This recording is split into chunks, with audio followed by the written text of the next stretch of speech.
Water Elemental. And this is Axis. We are here today to talk about League of Legends. It's an FTP game surrounded in conflict, battle, and the mires of political drama. We're going to talk about a couple of its features today. More specifically, the new champion that we didn't get to go over too terribly much in our last episode. Which is, for all the Lee Sin fans, yay! For everybody else, eh. It's a champion we didn't think, I didn't think was actually going to come out. Thought it was just an April Fool's joke. And it kind of was, but they turned around, changed it around a little bit. It's kind of interesting to see him in-game. I know you're a big fan of him, Water, so I'll let you start out. What do you think? There are pros and cons with this character.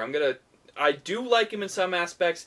He is very, very powerful in some ways and very, very weird in others. First is, he's too jumpy. A lot of his moves want him to move around the map, have him move from one position to another, and personally with me, with the person that's not really used to playing a jumpy character lately, it's hard to keep track of where he is because he's just so moving from one way with Safeguard, then jumping around with Resonating Strike and this and that, and it's crazy. I do like some of his abilities. I do like how versatile he is in some situations with his lifesteal and all that craziness with the shield, and I do love his kick because he's so jumpy, he's able to get behind him and kick him in the direct, and it's not like Tristana where, you know, you have to deal with moving forward more and getting behind him with your jump. With him, he's already there, so you can just wrap around him and then kick him in the direction you want. That's what I like about him. But he does have a lot of flaws to him. He's not the greatest champion we've seen lately. I got a couple of... Yeah, I kind of agree with some of those points. I have no problem with a highly mobile melee character. I think it's very good to try and just keep in the battlefield, both moving to your allies and moving to your enemies. Catriona has that sort of appeal to her. She's a very mobile person on the battlefield. She can kind of go where she needs to. Like Mundo? Oh, it's fine.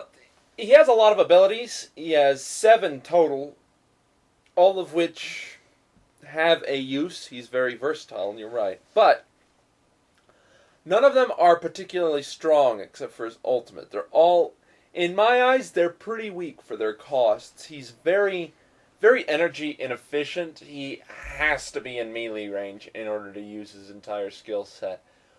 Which, because he's so mobile, that's not necessarily an issue, but because of how easy it is to shut down melee with CC or with kiting, it becomes an issue very quickly. I was seeing, mostly since I was fighting, using the shield more than any other ability they had, just because they either A, were getting hammered down really fast. I mean, despite all of his safeguards, his armor coefficients from his abilities, I shut him down pretty quickly. And that's how I felt when I was playing him. I was using Safeguard and his Iron Will more than any other thing. I was getting that up first. I know that everybody's like, well, you probably want Resonating Strike so you can get in there and you can use Sonic Wave. That doesn't do much, especially in the early lane phases where they're going to be hiding behind creeps. Especially if you're playing against a lot of range characters. You're going to want the shield, you're going to want the spell vamp, the lifesteal, and the armor bonus. Because that's what's going to be the most helpful for you. Later, it's great for ganking, but still, it's just that shield is the most valuable skill you have as Lee Sin. It's strange to see that that's the most powerful skill besides his ult. Yeah, unfortunately, since he has 6 abilities, they're all relatively underpowered, especially at lower levels, so you want to max them out very, very quickly, otherwise you're going to start falling behind. Unfortunately, you will start to fall behind because you have to focus in one area. You have to be very defensive or offensive early game, which can be a pain if you choose the wrong path. But on the flip side of that, because of the utility as if you put 1 point in everything and start focusing on something, you will have a lot of utility while having slightly better stats in one particular area. No problem with that, but late game it does start to show just a little bit just in how weak some of his abilities are. But it also shines. Yeah, he also has 6 of them, so yeah. 6 mediocre abilities versus, 3 relatively good ones. What I find as a problem is, if you're in the middle of a battle, and say you need to slow someone, first you have to go through your Tempest. Then you have to go to Cripple. If they were hit by Tempest, they don't get crippled. And in the period of time for the cooldown reduction, and if you don't even have the energy for it, and especially in a frantic team fight, it's going to be hard to figure out if you're going to be able to get that slow off. It's annoying that you have to go through one ability to get to another. That's one thing I do not like. But it is a 60% slow. That is a very powerful slow. It's almost as good. It's like a reverse Karthus' Wall of Pain, where instead of it gradually gets slower, they gradually get faster, which is... Well, Karthus is the same way. Oh, it's the same way? Yeah. Oh, well, never mind. It's just as good. Never mind. Never mind. Ignore this.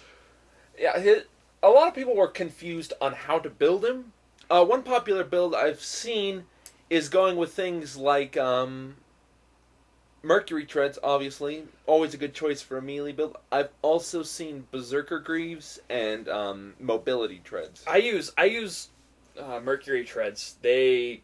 Just because so much slows and stuff, if you're getting in there, you're going to be slowed down a lot. And especially if you want to get a lot of your jumping abilities out, you're going to need those treads. That's what I feel. But another couple of popular items I've seen is Wriggle's Lantern is one I've seen on almost everybody. I actually haven't tried building with it yet. I've been focused more on like HP attack damage items like Frozen Mallet and stuff, just for the slows. But I still got to try that. I've heard decent things about it, but yeah, I've seen Wriggle's Lantern, Wit's End, and what's it called? Black Cleaver. Because of the attack speed boost he gets, putting those two items together gives him a good amount of burst, and it helps him put some debuffs on his target, help him ramp up that damage and assist his teammates. Those three items together I've seen work relatively well. I'm not saying those are the only ones, but those are the most common I have seen, and it's worked relatively well. Again, we won't know what is great for him until we do a little bit more theory crafting. If you guys have good ideas, or if you have builds that work really well, masteries, runes, items, what have you, post them below. We'd love to see them. I've been playing a lot. I've been trying Lee Sin. I've been working. Since it's near the weekend and stuff, I'm really busy, but I've still been trying to fit a couple of games, and I've been playing mostly with bots, just because I don't want to jump in. I'm not that guy that wants to jump in right away to a new game with a new character. I'm that guy. Don't worry about me. With bots and stuff, early game, I kind of get hammered, harassed a lot. Later game, I can really put out some serious damage. I know they're bots, but still, it's a good way to test things. He puts out relatively more damage mid. He's a mid-game champion. Best way to put it. He's a mid-game champion. That's where he shines. Late game, once everybody gets their items, he's relatively weak. And very easily to counter. Especially with slows and snares. Well, thankfully he has the mobility to try and help him with that. That shield, though, is really helpful, especially helping teammates. Oh, I bet. You know, I've saved a couple of people almost dying from towers just by jumping in and giving them the shield, and then taking a hit for them, just so they don't get killed by a tower and die humiliatively. Alright, let's talk ults. I saw this ult, and I think it's great. I think this is his best ability. I mean, I know it's easy to say that about an ultimate, but I think that is easily the best ability in his skill set. It's a multi-CC, high damage, good coefficients, no cost, Even low use cooldown ability. Great escape mechanism, too, strangely to say. I love this ult, especially since how mobile he can be.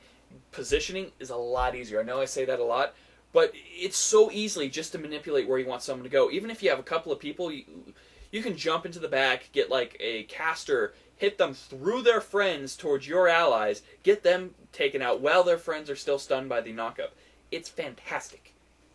Oh, I don't doubt it.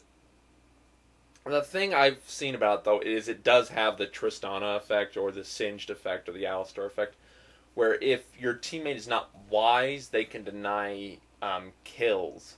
Fortunately, when it goes through an enemy, it doesn't toss them backwards, it just tosses them up. So they can't deny you 5 kills, like let's say Trist would, but they can deny you maybe 1 or 2. So just be aware if you are playing Lee Sin. Make sure you're either going to kill them or make sure you know where they're going to land. Again, you do have a lot of mobility, so you can use that to your advantage. Just don't be stupid. If there's someone running away, and there's a tank, you have like a Cho'Gath or a Rammus coming at you, and behind is a very, very weak champion that is down to like probably fraction of a health, you can actually kick that person into the weak champion to kill them. So if you're able to kick them and hit that person behind them, that's a good way to get a kill too. You get rid of the tank for a little while, and you kill off someone important. Very, very, very useful. You just got to keep in mind when is the right time to do it. Timing! I've actually kicked a Rammus in his speedball. Kicked him all the way through 2 enemies just so I could get away. And it was... yeah, I enjoyed it. It's pretty clutch. Oh, it was so pro, but my fraps wasn't on. I know the feeling. Yeah. Unfortunately, all the cool moves are when you're not trying to do it. Let's talk ratios. First ability he has is Q, fair ratio. The next 2 are magic damage AP ratios. Not great. I know they shouldn't really be. I mean, one's an AoE, one's a shield. So the shield's okay. The AoE though, nothing to get excited about. I wouldn't build him AP. Not really worth it unless you're going to go heavy duty tank. In which case, you should be building defensive stats, not AP, to get a better shield. The coefficient on his ultimate, wonderful, really, really great. It'll give you a lot of damage. It'll make Armor Pen extra valuable with the amount of damage you're going to get out of it. Unfortunately, it is bonus damage, so just be aware of that. Don't be expecting to get 115 out of your base damage. Energy costs, relatively high for what they are. Like I said earlier, you do have to be in melee range to reliably get all your abilities off, just because you need to regen that energy from your passive. Passive is great. Make sure you utilize it properly. Just got to be aware of what you're going to be doing with your spells. Freak mentioned in the Champion Spotlight that you kind of have, it kind of forces you to choose either offensively or defensively. So if you want to use the Safeguard, you got to keep in mind that you're not going to have enough energy to go through your whole cycle. So you got to kind of have like a miniature like spell cycle for each situation. Like if you're more defensive, you want to be more defensive, use this cycle. Or if you want to get really aggressive, use this one and do this, this, and this. So it's makes you pick and choose, which is nice. It's great to see a champion that you don't have to blow all 4 your abilities and sit there like, haha, I'm pro. I blew 1, 2, 3, and 4, and my ultimate. That said, max energy runes might be a good choice on this character. Because of the way his passive works, he can regen energy relatively quickly, so energy regen runes won't be that great.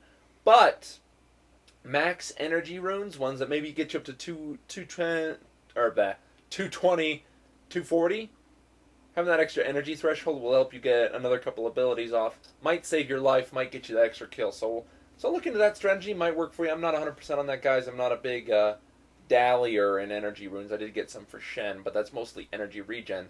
I want to see how a max energy threshold work. Same thing, Blue Pill, I bet, is great for this guy, because that energy regen, he can pop another cycle. So, we're gonna rate him. What do you think?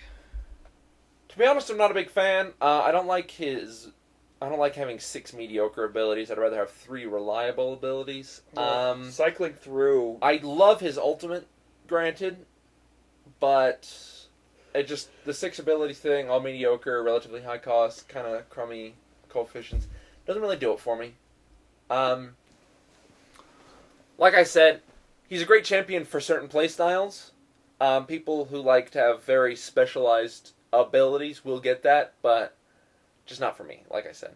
So I'm kind of biased in this regard, but I'm going to give him a 6. Good concepts, decent ratio on his ult. Some of his abilities kind of fell through for me, though, and not being able to rely on some of your abilities, not a big sell point for me. I'm going to agree with you on the 6. As soon as I started playing him, you can kind of feel that he's just lacking in certain categories. They want him to be too much, and he's too spread out, and I don't like that. I want a champion that can synergize with each other. We know they can do very good things with synergy. Oh, his abilities synergize. They're just not very good. They don't synergize well enough, I should say, because they're just... To get like I said, I don't like you have to hit one ability to get the slow, or I don't like how you have to get the spell vamp, you have to hit the shield first, which to me is kind of eh. His kick, like I said, I love the kick. The kick is probably his best part because he is Lee Sin, the blind monk. And just 6 is the best I can give him. If they tweak him, like we say with a lot of champs, if they get him tweaked well enough, if they bring down some of the costs, if they kind of boost some of the coefficients, he'd be better. But it is the first week, and they were kind of they were just toying with him the whole time, and I know that's the way the joke goes. Any other comments? That's all I really have this week, guys. I like the new. I like his. I like the throwback skin. I was hoping they would do something with that from his original model. I'm glad I picked that up. You wish, nerd. I don't like his the really expensive skin. I don't really like it too much.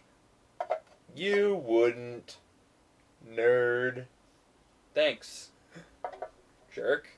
Now go on. Go ahead. Go on. What were you gonna say? This has been Axis. Nerd. See, you don't like that, huh? That's inappropriate, really. Unprofessional, if I do say so.